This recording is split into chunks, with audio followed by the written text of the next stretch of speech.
If you wish to block any future calls of this nature, dial 7 now. To decline this call. Hey. Yeah. Hello? Hello. You have Derek Karchner's email address, right? Hold on.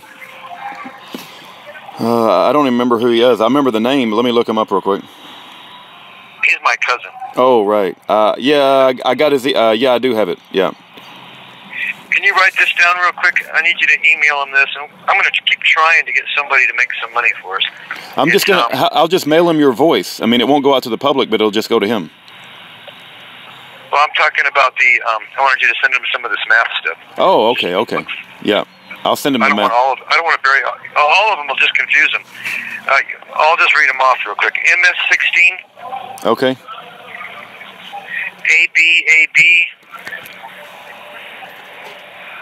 And then the AB key, O. AA1 key, AA1. The MM. And the MM key.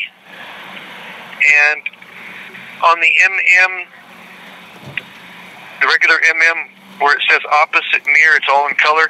Mm-hmm. Can you mark on that? Is it possible for you to mark on it, or do you have to rescan it? Because it's labeled wrong. It's supposed to say M1 mirror on the top of it, on the very top heading. Yeah. And I just had opposite mirror. It's supposed to be W1 mirror. You could add W1 mirror just next, right after the opposite mirror. I'm in the truck now. I'll have to digest what you're saying when I'm sitting in front of the computer, but I'll see what I can do. Maybe I can put it in the title. That's what okay, that'd be good. Anyway, you haven't heard from the Broden, huh? Well, I don't see him till Sunday, and he's normally very busy throughout the week. Have you been getting my emails about fighting with hellhounds? I didn't get any today, but I answered a bunch of them yesterday. No, I know. I read it all into YouTube. It took me 45 minutes, and I sent you 7 emails fighting with hellhounds 1 through 7. But you got a lot of hellhounds that, obviously we live in Sodom and Gomorrah, and there are people that derive joy out of your suffering, and they want to see you die in prison. So what gets me about this whole situation is I was the one that actually knew that none of these people were federal agents that were picking on me. You knew that they were not federal agents? Of course they're not. The IRS was never created by Congress. Oh, it's not a federal agency. Yeah. So why would to accuse me of hiring hitmen to kill somebody that's a federal agent? Well, all I said was, you're not a federal agent. Bullies. Really? Yeah. Left out there. They're going to show me, huh? Well, here's the deal. A lot of people are attacking you because of your beliefs in de jure and de facto and that sort of belief system, which I'm not an expert on. But it's like, what the hell does that got to do with you spending 43 years in prison, We don't put people in prison for their belief system, Well, see, that's why I've been writing all the stuff I've been writing as I can afford to, because what I'm trying to do is start a movement to spread my belief system, which is Christian. Yeah. And what I see is I tried minding my own business, So I will know I've succeeded when Wiley Drake succeeds in converting a state back to being a republic. Yeah, that'll be wonderful. And when I see some handcuffs on Richard Tolman. Maybe some, Yeah. Amen. Amen to that. That dirty son of a scum, he deserves some handcuffs. Yeah, I know he does. So anyway, they're vicious. So I actually moved to Idaho, put my factory in the middle of absolute nowhere. It was a 10-mile drive from a town of 3,000 people on a dirt road. I mean, it was way out in the middle of absolute nowhere, an 8-hour drive from Boise. And the closest federal building was a 4-hour drive to Moscow, Idaho. And all I did was make my minerals, ship my minerals, and travel around Europe giving tours on infectious disease. You couldn't be further away from these people. Yeah. Minding my own damn business. Yeah, I did some talk shows. I pissed them off in the past, but really, I was just leaving them alone. Well, the only reason they robbed me is they don't like me, and they want to steal what's mine. Yeah. My father, thinking he could give my business to Craig's army buddy, my brother's army buddy. This is ludicrous. Yeah. They built the whole factory in North Carolina, but nobody's buying any. They're not selling any. Right. This is ridiculous, you know? No, I understand. It's just like Randy Weaver. He tried to get away from them all too, and they came and tracked him down. But you got some very successful ideas, and you had the courage to be successful, and they didn't like that. I do have a question for you. Help me understand this Harding guy. I know. Look, you're This call is from a federal prison. Harding guy came up with Anthony Hilder in a car with no roof on it, and it was freezing cold. And they spent one night with me, and then he said they wanted to market the minerals. That was it, and they left. Is he an FBI agent? Is he an FBI informant? I mean, what's his deal? He was Ted Gunderson's buddy. Okay, all right. So he probably Gunderson sent him. Ted Gunderson coached him, and he was working with Agent Long. He was out in the bushes. Was it agreed upon that he was an FBI informant? Was that agreed upon by everybody? I don't think so. Okay. All right. So here's my question. When I go off and say the only testimony that is against David Hinkson that the jury believed is Elvin Joe Swisher, and that's the only testimony we have to worry about, they bring up this Harding guy, and they say he testified against you. What truth is there to that? There's no evidence at all because, I mean, the jury voted against Harding. He wasn't believable. See, Harding's father testified to the following. My son is a sociopathic liar. Not one word that comes out of his mouth is true. And that was Harding's father's testimony before Harding got on the witness. Okay, all right. Okay, that's good. Now, what proof do I have that the jury did not believe Harding's testimony? What proof can I offer? Because they voted against him, and they voted against that Bates woman. What do you mean they voted against him in the indictment? How did they vote against him? In the jury room, the jury said no. All 12 people said Harding is lying. Now, okay, so it's a no-go. What paper can I go to prove that? If I want to like shove that in somebody's face and say, look, it's on the jury the jury form you sent me. It shows how they voted. Okay. They voted no on everything but Swisher. All right. Okay. I need to put this Harding thing to rest, and anything you can help me do that is valuable. So thank you for that. Mm-hmm. Yeah, it's in the jury. It's in the jury. Okay. See, I really did, honest to God, I really thought Harding was like, what do you call it, somebody that had a mental problem. Okay. He's slow and retarded. Is he still alive today?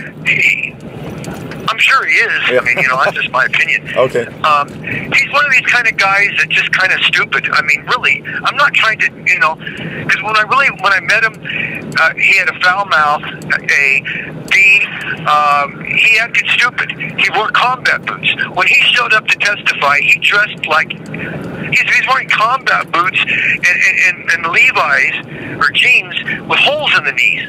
I mean, he's a clown. You know what I mean? He's a clown. Yeah, I got you. What do you think? What do you think? His message to me was he wanted to market the minerals to make some money. That was what he wanted to do. That's what he sold himself. What do you think his motive was for getting up on the stand in line against you? Just he wanted your money. He wanted your business. Yeah, he was working for Gunderson. Gunderson wanted to steal water rods. And Annette Hazelone was working for Gunderson. And she was suing for Ted Gunderson. All right. See what I'm saying? Okay. It's always about Ted Gunderson. I got you. And Jerry Gray, my office manager, was Ted Gunderson's secretary. And so was Bobby Eve. Okay, all right. All these people came from Ted Gunderson. Let me share this with you. A lot of people out here in the Christian Patriot community, they think very highly of Ted Gunderson. They think he's exposing chemtrails. He's exposing satanic ritual abuse. He was a good guy within the FBI. So when you speak, what your experiences are with him, and it's mainly negative, that he's an evil son of a gun trying to steal water rods, that a lot of people don't quite click with that because in their mind, they think Ted Gunderson is a great guy. So just be aware of that. I don't really care what they think. I know. Personally. I know. And Guy does a really good job speaking about it.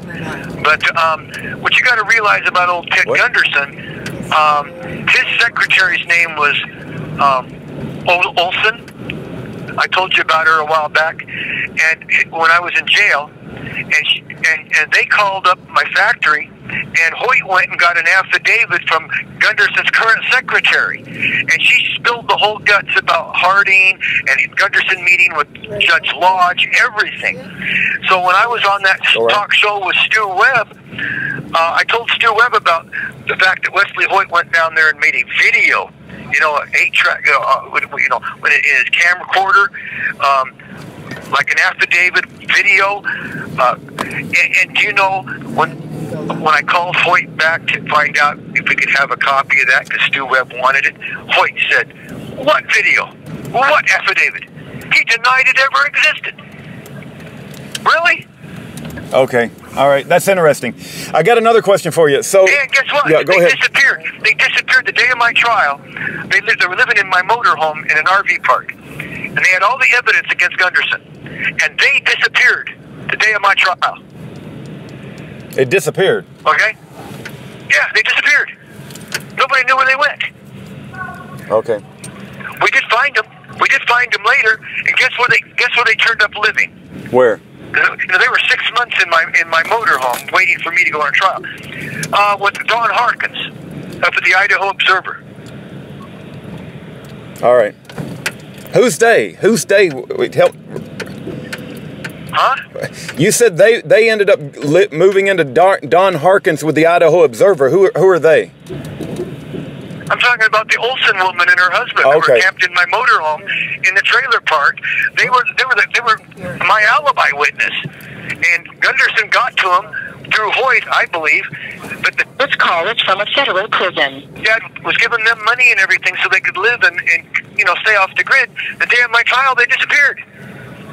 All right. Gunderson is so stinking evil that I would bet my very soul on it. Okay. You understand what I'm saying? I got it. It's a scum-sucking piece of garbage. I understand, and thank you for this. So I got another question. So what if somebody puts forth the argument that you really did say all these things about murdering the judges, you just didn't really mean it? That it wouldn't really matter because I was in Russia when they said I did all this, and my passport proves it. And Swisher was in a coma when I said I did all this, all right. And he lied. But he actually didn't even back their indictment. Swisher said very plainly, okay, that I hired him to be a hitman in July, and that's when he was in his coma. And I had his affidavit. He gave me an affidavit because he sabotaged the labels.